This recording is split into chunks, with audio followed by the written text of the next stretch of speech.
Hello everybody. At the beginning of April, we announced that we wouldn't be having services for the foreseeable future due to the coronavirus situation in our area. Prior to that announcement, we'd already taken steps like canceling Sunday school and canceling Sunday evening and Wednesday evening activities. And since that announcement, we've missed 4 Sundays together for worship assembly. Every week we've monitored the situation. We've looked at the Preble County Health Department and the statistics that they release for COVID-19, as well as the Reed Health statistics that they release on their website for COVID-19. What we've seen is that over the last 4 weeks, the cases have stabilized here locally.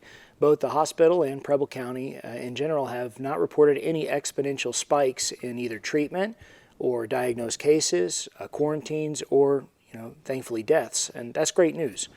The goal of our service cancellations a month ago was to flatten the curve for our local healthcare system.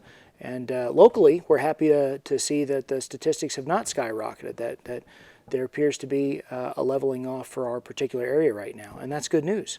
Because the healthcare system is currently stable around us, we're going to announce that we're going to resume meeting for worship service on Sundays at 10:45 a.m. We're not going to resume Sunday school or Sunday evening activities or Wednesday activities. Like everybody else in the country, we're just going to take this one step at a time. As we do this, we're going to continue to monitor the local health department statistics and continue to listen to the orders issued by our governing authorities. Our governor in Ohio is doing the best that he can, and I respect that. It's a real tough situation that he's in. He's made it clear that he's not ordering any churches not to assemble, and that's important because we don't want to violate any laws. At the same time, we certainly believe that the assembly for worship is more important than simply going to a movie theater or being in a large crowd at an event.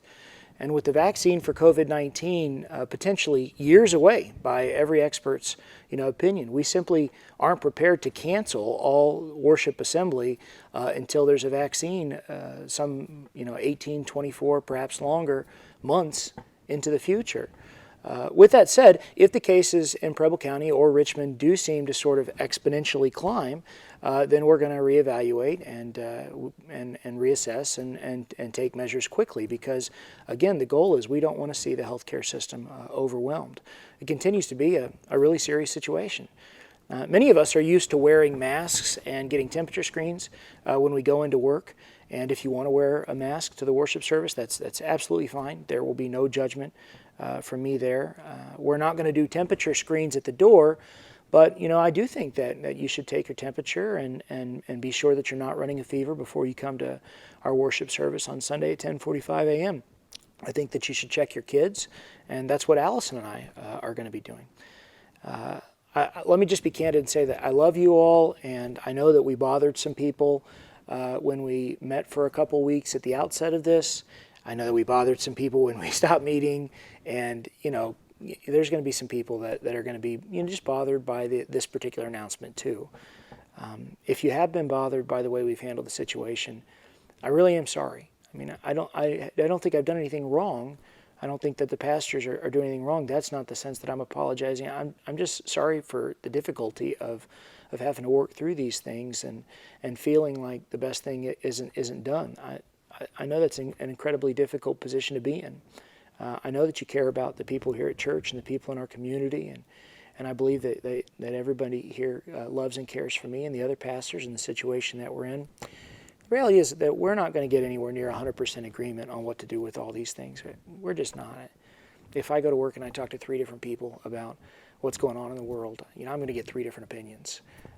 They're real tough things to work through, but we can still love each other, and I love you, and I understand your frustrations. I'm not telling you not to be frustrated. I understand it. It can be a frustrating thing for me too, but I am looking forward to worshiping with you all again.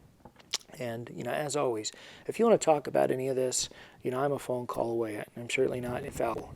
I'm a Baptist pastor who's just trying to do what the Lord wants us to do and work through all these things myself. So we're going to keep monitoring the situation and keeping an eye out. And if you want to talk about these things, please call me.